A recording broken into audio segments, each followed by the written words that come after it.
अस्सलाम वालेकुम जनाब उमर अब्दुल्ला साहब, honourable chief minister of Jammu and Kashmir. और नमस्कार करना चाहेंगे हम हमारे एलजी मनोज सिन्हा जी को। आज मैं पब्लिक के साथ बात नहीं कर रहा हूँ, मैं डायरेक्टली इनके साथ बात कर रहा हूँ। अगर आपको अच्छी बात लगे तो ये सवाल मेरा जो है उन तक आप भी पहुंच जाइए। एक रिसेंटली एक एक्सीडेंट होता है हंदवारा, हंदवारा के नाम से हंदवारा एक्सीडेंट। उस एक्सीडेंट को जो है उमर अब्दुल्ला साहब ने कंपनसेट किया। वहां के जितने भी जो भी लोग उसमें घायल हुए या जिनकी मृत्यु होगी उन लोगों को उन्होंने कंपनसेट किया। बहुत मुबारक का जो है काम किया, क्योंकि सरकार का काम है कि भाई ऐसे लोगों की मदद करना, जो भी विक्टिम्स होते हैं उनकी मदद करना, ये सरकार का काम होता है और हम इसको अप्रिशिएट करते हैं। साथ ही साथ यहाँ से एक सवाल अराइज होता है कि भाई 18 से ज्यादा लोगों की अमवात बडाल रजौरी के अंदर होती है, तो कंपनसेशन क्यों नहीं दी जाती? मक्खन दीन एक बहुत बड़ा एलिगेशन जो है जम्मू कश्मीर पुलिस के ऊपर लगा के इस दुनिया से चला जाता है। कुरान पाक उठा के कलमा पढ़ के मस्जिद के अंदर अपनी जान ले लेता है। कंपनसेशन नहीं देती है सरकार। 3 लोग वहां पर पहले गुमशुदा कहा जाता है, उसके बाद कहा जाता है कि भाई मिलिटेंट उठा के ले गए, मिलिटेंटों ने मार दिया। उसके बाद उनकी बॉडीज मिलती है और वो केस रफा दफा हो जाता है। वहां पर वो हमारी हिंदू ब्रदर्स से 3 लोग और गरीब लोग थे बिल्कुल। पता कराया मैंने उनका, तो उनके घर में बेचारों के खाने के वांदे लगे हुए इस टाइम। और एक उसमें बच्चा भी था, एक इंडियन आर्मी का जवान था जो उसका भाई था। वो सारी चीजें होने के बाद कोई कंपनसेशन वहां पर नहीं दी गई। और अब रिसेंटली केस जो आप देखेंगे, 3 लड़कों को किस एजेंसी ने, पुलिस की एजेंसी थी, कोई और एजेंसी थी, मिलिटेंट थे, क्या था, अभी तक कोई अता पता नहीं है, देवसर कुलगाम के अंदर उठाया गया। और 35 दिन के बाद एक की डेड बॉडी, 45 दिन के बाद दूसरे की, और 2 महीने के बाद तीसरे की डेड बॉडी उसी सेम जगह से मिली है। बहुत बार हमने आवाजें उठाई कि इनको कंपनसेट किया जाए किसी एसआरओ के तहत, जो इनके लॉकिन बच गए हैं, जो इनके घर के परिवार के बच गए लोग, क्योंकि ये ब्रेड अर्नर थे, चले गए इस दुनिया से, तो बाकी के वालों की कुछ मदद की जाए सरकार की तरफ से। कोई मदद सरकार की तरफ से नहीं की गई। ये मेरा आज का सवाल है। और ये सवाल डायरेक्टली मैं पूछना चाहता हूँ एलजी मनोज सिन्हा जी से, क्योंकि सरकार के अंदर आधा पार्ट या आधे से ज्यादा कह सकते हैं उनका है।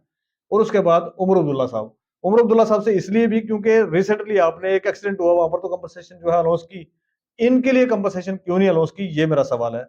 और ये सवाल करते हुए मुझे जो जहन के अंदर जो चीजें उठ के आ रही हैं वो ये आ रही है कि भाई हो सकता है चीफ मिनिस्टर उमर अब्दुल्ला साहब और हो सकता है हमारे एलजी साहब ने ये सोचा हो कि भाई ये तो गुज्जर हैं बेचारे, ट्राइबल्स हैं, खाना बदोश हैं, कभी जम्मू होते हैं, कभी रजौरी होते हैं और कभी श्रीनगर होते हैं, तो इनको क्या कंपनसेशन देनी है? या ये सवाल था इनके अंदर, या इनके जहन के अंदर ये सवाल था कि ये तो बहुत बड़े कोई कबीले से हैं, बहुत बड़े इनके पिछले दादा परदादा कोई चीफ मिनिस्टर रहे हैं, पता नहीं क्या क्या रहे हैं, ये तो सरकारों के लोग हैं, सरकारों में रहे हैं, तो इनको तो कंपनसेशन की जरूरत नहीं है। अब इन दोनों चीजों में से कौन सी चीज है वो आप डिसाइड करें, उमर अब्दुल्ला साहब डिसाइड करें और एलजी साहब डिसाइड करें कि आपने क्या सोच के इनको कंपनसेशन नहीं दी। और अगर आपको ये लगता है कि भाई ये नोमैड फैमिली के हैं, गुजर बकरवाल हैं, कोई गरीब गुरबा लोग हैं, क्योंकि 3 हिंदू भाई भी हैं हमारे वहाँ से, बहुत गरीब घर के लोग हैं वो, बहुत गरीब घर के बच्चे थे वो, और ब्रेड अर्नर वही थे, चले गए इस दुनिया से। अब पीछे कितनी जो है उनके परिवार में परेशानी आएँगी, प्रॉब्लम्स आएँगी, वो तो खुदा ही जाने। लेकिन ये सवाल है मेरा कि भई इन सबको कंपनसेशन क्यों नहीं दी गई? आप chief minister of Jammu and Kashmir हैं, आपके पास चीफ मिनिस्टर फंड है आपके पास कि भई आप कंपनसेट कर सकते हैं, आपके पास रेड क्रॉस का फंड है और बहुत सारे फंड्स हैं। बहुत सारे फंड्स हैं, आप कहीं से अगर नीयत हो आपकी तो आप इस पे कर सकते हैं। और साथ ही साथ यही सवाल मेरा जो है ट्राइबल मिनिस्टर जावेद अहमद राणा साहब से है कि भई ये ट्राइबल्स के जो लोग मारे गए इतने सारे, देवसर के अंदर शौकत, रियाज, मुख्तार, वहां पर तो आप होके भी आए हैं, क्या नाम है इसका, रजौरी का, बढाल का, 18 से ज्यादा अमवात, कोई कंपनसेशन नहीं। और ये आपकी कम्युनिटी के लोग हैं। तो अगर आप कम्युनिटी के लोगों के लिए एज ए ट्राइबल मिनिस्टर भी कुछ नहीं कर पा रहे हैं, तो इसका कारण क्या है? या तो आपकी चीफ मिनिस्टर साहब नहीं सुन रहे हैं या आप करना नहीं चाहते हैं। थोड़ा सा एलोबरेट करके अगर इसका इसके ऊपर जवाब बन सके तो प्लीज इस पर जवाब जरूर दीजिए। 3 लोगों से खासकर मेरा सवाल है। और उसके बाद तमाम एमएलएज, 90 के 90 एमएलएज जो है हमारे, उन सब से भी सवाल है कि भाई क्या कारण है कि इनको कंपनसेशन नहीं दी गई? क्या ये गुजर कम्युनिटी के लोग हैं, गुजर बकरवाल हैं, एसटी से हैं, तभी इनको कंपनसेशन नहीं दी गई? या ये गरीब मुसलमान हैं तभी इनको कंपनसेशन नहीं दी गई? या क्या आपके ज़हन के अंदर था वो मुझे नहीं पता है। और अगर आप सबका भी यही सवाल है कि इनको कंपनसेशन होनी चाहिए और ये सवाल सरकार से पूछना चाहिए, 90 के 90 एमएलए से पूछना चाहिए, और खासकर ट्राइबल्स के जो एमएलए हमारे 5-6 गए हुए हैं, उनसे भी ये सवाल बनता है कि आपने ये बात क्यों नहीं उठाई चीफ मिनिस्टर साहब से?